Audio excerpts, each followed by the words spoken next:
10th science chapter 11 11th विद्युत electricity प्रतिरोधों का संयोजन आज जानेंगे।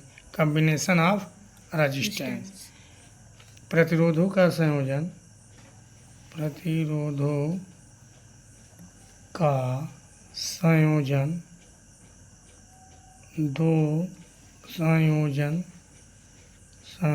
दो प्रकार से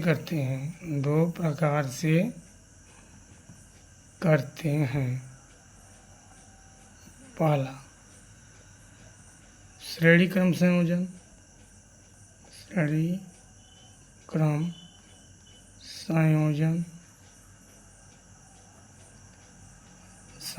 कॉम्बिनेशन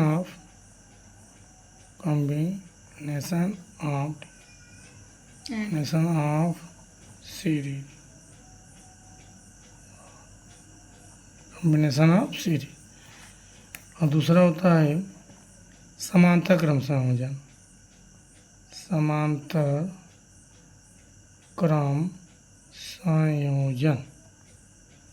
इसको हम इंग्लिश में बोलते हैं कॉम्बिनेशन ऑफ पैरेलल। अब इसमें हम देखेंगे पहला हम जानेंगे। अब यहाँ से हम देखेंगे पहला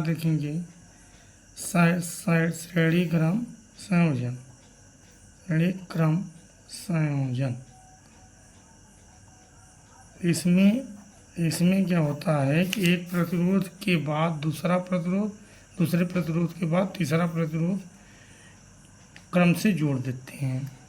इसमें होता है कि इसमें एक प्रतिरोध के बाद दूसरा प्रतिरोध के बाद तीसरा प्रतिरोध हम क्रम से जोड़ देते हैं। मान लेते हैं कि तीन प्रतिरोध R1 R2 R3 है, जिसका श्रेणी क्रम संयोजन इस प्रकार करेंगे, जिसको श्रेणी क्रम में इस प्रकार जोड़ेंगे इस तरीके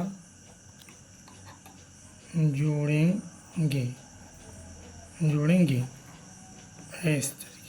इसको हम R1 मानेंगे, इसको R2 मानेंगे, इसको R3। समझ में आ रहा है ना?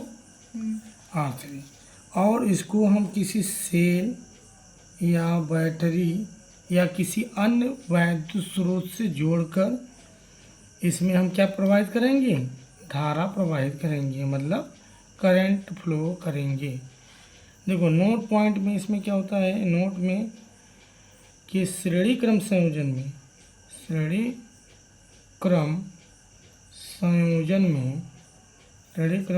में धारा समान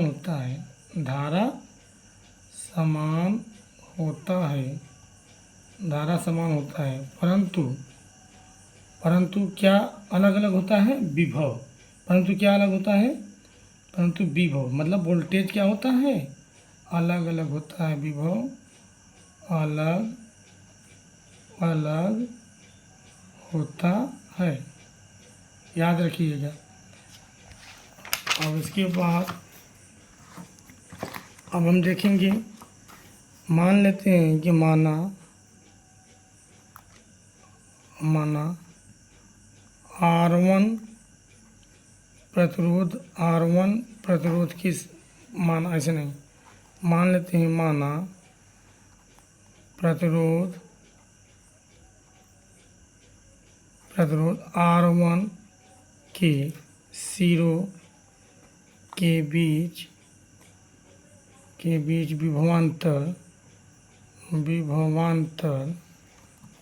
क्या है? मान लेते हैं प्रतिरोध R1 के सिरों के बीच विभवांतर क्या है? V1। R2 के तथा वह R2 के सिरों के बीच विभवांतर क्या है? V2 R3 के सिरों के बीच विभवांतर क्या है? V3 है। ठीक, V1 V2 V3 है। अतः ओम के नियम से V बराबर क्या होता है? I into R। तो R1 के सिरों के बीच विभवांतर, R1 के सिरों के बीच विभवांतर V1 बराबर हो जाएगा I1R, R1। R2 के सिरों के बीच विभवांतर V2 बराबर I R2।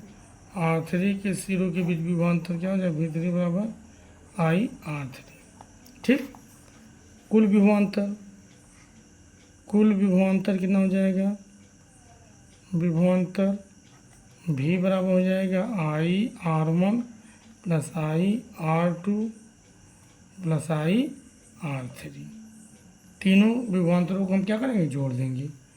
V बराबर क्या हो जाएगा? I कॉमन ले लेंगे तो R1 plus R2 plus R3।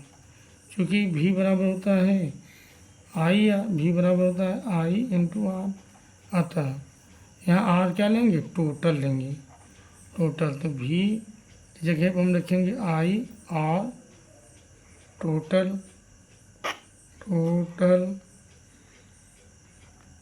बराबर यहाँ क्या हो जाएगा? IR1 plus R2 plus R3। I से I कट जाएगा। R टोटल बराबर कितना मिला? R1 plus R2 plus R3।